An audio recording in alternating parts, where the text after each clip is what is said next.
And I would say the phrase, don't be penny wise and pound foolish. I think that's pretty sagacious advice. It's not bad advice at all. Penny wise and pound foolish. You think about why are you comparing a penny to a pound? One is money, currency, and the other is a measurement of weight. Well, actually, the phrase has goes back to it's British currency when they're using penny wise and pound foolish. We're talking about a penny or pence, and then you're talking about a pound, which is actually British currency, similar to the dollar. So when you say penny wise, pound foolish, it could be really taken literally to say penny wise and dollar foolish. But the bottom line is that sometimes people they take issue with people who are stingy on small items, but not so with more expensive or luxury items. That's one way to look at it. Somebody who might be clipping coupons and then they turn around and jump into a luxury car and eat at the finest restaurants. Some people call that penny wise and pound foolish. But another way to look at it is the people who spend with short-term objectives and think they're saving when in long term, what they're spending these small amounts on may end up costing them more over the long term. That's the more applicable use of the term penny wise and pound foolish. Some examples you might think of, let's say in the government space, where you might go out and cut out social programs, thinking you're saving money. People in need. People have to write these budgets every year. So they're looking for items to cut out of the budget. So they might cut out social programs or might get rid of the basketball courts in the neighborhood that the young people might play in and during the summer. Well, that's a penny wise and pound foolish move, because when you cut out those services, those young people now don't have activities to engage in during the summer, and they go out and they get into mischief. They go out and start hijacking cars and robbing people, and sometimes engaging in illicit activities like drug dealing. So that's a penny wise, pound foolish move. Okay.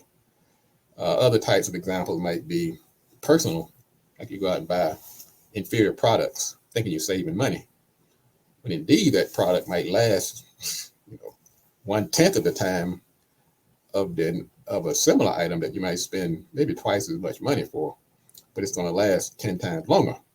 So you might call that being wise. You're spending wisely.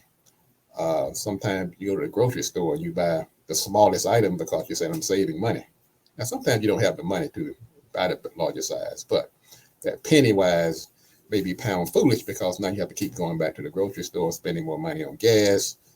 You're spending more per ounce, per unit cost. Another example, sometimes renting versus buying. You go out and say, look, I'm not going to put that big money. I'm not going to put down $20,000, or when I can rent, you put down, a couple of $100 and then rent.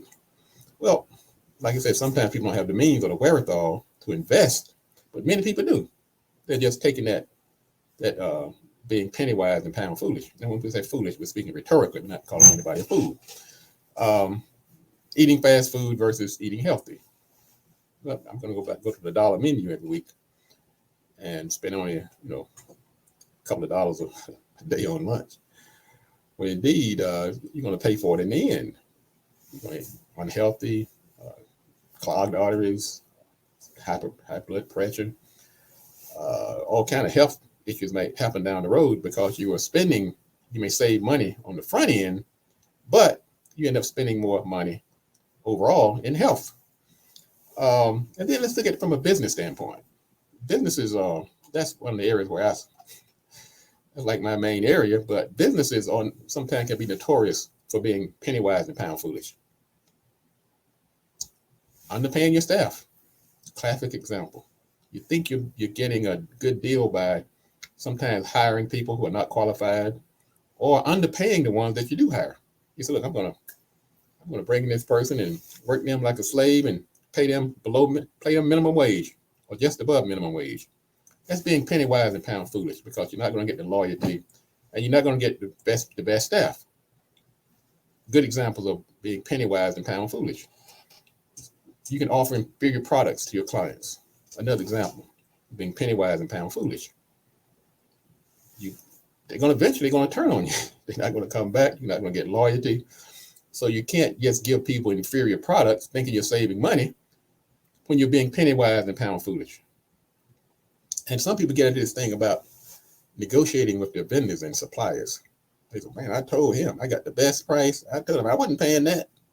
So you're not paying the people, your stakeholders, who are a pivotal part of your success. So you get into this I always have to get the best price. And there's nothing wrong with that. But I'm going to speak to you from experience that you have to be fair with people. You might get the best price, but sometimes you're winning the battle, but losing the war. They're going to get you in other ways. Sometimes they may not answer your call when you need them.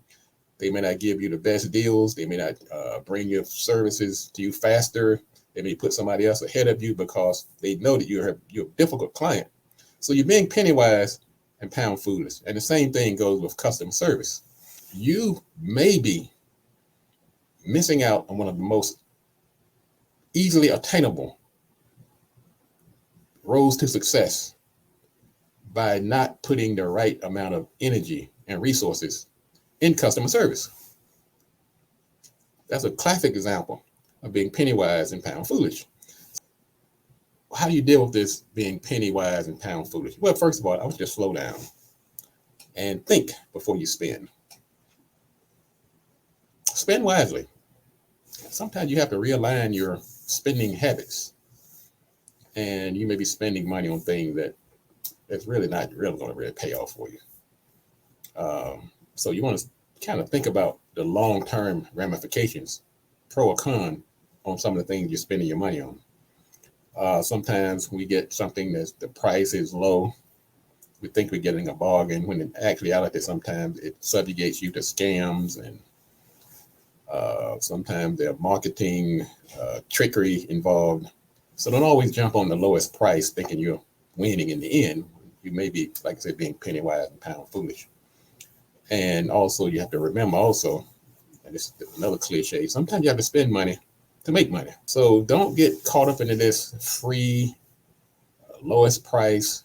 And sometimes it's a smoke screen, and you're being penny wise and pound foolish.